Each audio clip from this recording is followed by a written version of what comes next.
வணக்கம். இன்றைய டாப் 5 செய்திகளை பார்க்கலாம்.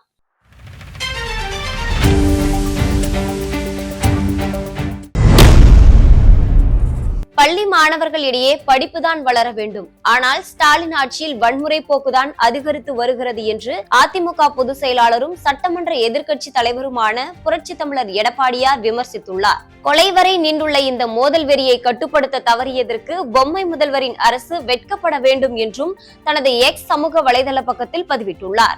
ஆட்சியில் இருக்க போகும் 4 மாதங்களிலாவது சட்டம் ஒழுங்கின் மீது கவனம் செலுத்த வேண்டும் என ஸ்டாலின் மாடல் திமுக அரசை வலியுறுத்தியுள்ளார்.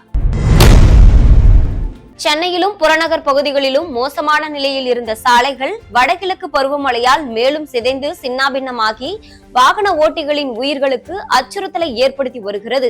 மழை சற்றே ஓய்ந்துள்ள நிலையில் சேதமான சாலைகள் எப்போது சீரமைக்கப்படும் என்ற எதிர்பார்ப்பு எழுந்துள்ளது. இந்த நிலையில் சாலைகளை சீரமைக்க நிதி ஒதுக்கியுள்ள அரசு சேதமான சாலைகளை செப்பனிடும்படி நெடுஞ்சாலை, நகராட்சி நிர்வாகம் மற்றும் ஊரக வளர்ச்சித்துறைக்கு அரசு உத்தரவிட்டுள்ளதாக தகவல் வெளியாகியுள்ளது.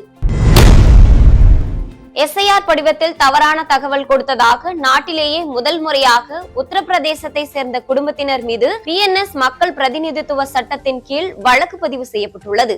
தமிழ்நாடு உள்ளிட்ட 12 மாநிலங்களில் வாக்காளர் பட்டியல் சிறப்பு தீவிர திருத்த பணி கடந்த நவம்பர் 4ஆம் தேதி தொடங்கியது. வெளிநாட்டில் நீண்ட நாட்களாக வசிக்கும் தனது மகன்கள் சொந்த ஊரில் வசிப்பதாக தவறான தகவல்களை அளித்ததாக நூர்ஜஹான் மீது மக்கள் பிரதிநிதித்துவ சட்டத்தின் 31வது பிரிவின் கீழ் வழக்கு பதிவு செய்யப்பட்டுள்ளது. கேரளாவின் சபரிமலை ஐயப்பன் கோவிலில் தங்கம் மாயமான விவகாரத்தில் சர்வதேச தொல்லியல் பொருள் கடத்தல் கும்பலுக்கு தொடர்பிருப்பதாக காங்கிரஸ் மூத்த தலைவரும் கேரள MLAவுமான ரமேஷ் சென்னிதலா குற்றம் சாட்டியுள்ளார். இதுகுறித்து விசாரணை நடத்தும் சிறப்பு புலனாய்வு குழுவுக்கு கடிதம் எழுதியுள்ளார். முக்கிய இந்து கோவில்களில் இருந்து விலை மதிப்பற்ற பழங்கால பொருட்கள், சிலைகள் மற்றும் மதிப்புமிக்க பொருட்களை கொள்ளையடித்து கடத்துவதற்கான பெரிய சதி திட்டத்தை இது உள்ளடக்கியுள்ளதாக குறிப்பிட்டுள்ளார் ரமேஷ் சென்னிதலா. அரசு முறை பயணமாக இந்தியாவிற்கு வருகை தந்த ரஷ்ய அதிபர் விளாடிமிர் புடினுக்கு குடியரசுத் தலைவர் திரௌபதி முர்மு ஜனாதிபதி மாளிகையில் அளித்த பிரம்மாண்ட இரவு விருந்தின் மெனு பற்றி சமூக வலைதளங்களில் சுவாரஸ்யமான விவாதங்கள் நடைபெற்று வருகின்றன.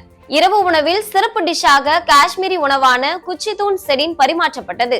இது அரிய வகை குச்சி காளான்களால் தயாரிக்கப்பட்ட உணவு. இந்த குச்சி காளான்களின் விலை 1 கிலோவுக்கு 35,000 முதல் 40,000 ரூபாய் வரை விற்பனை செய்யப்படுகிறது. இத்துடன் டாப் 5 செய்திகள் நிறைவடைந்தன. அண்மை செய்திகளை உடனுக்குடன் தெரிந்து கொள்ள BNC டைம் சேனலை சப்ஸ்கிரைப் செய்யுங்கள்.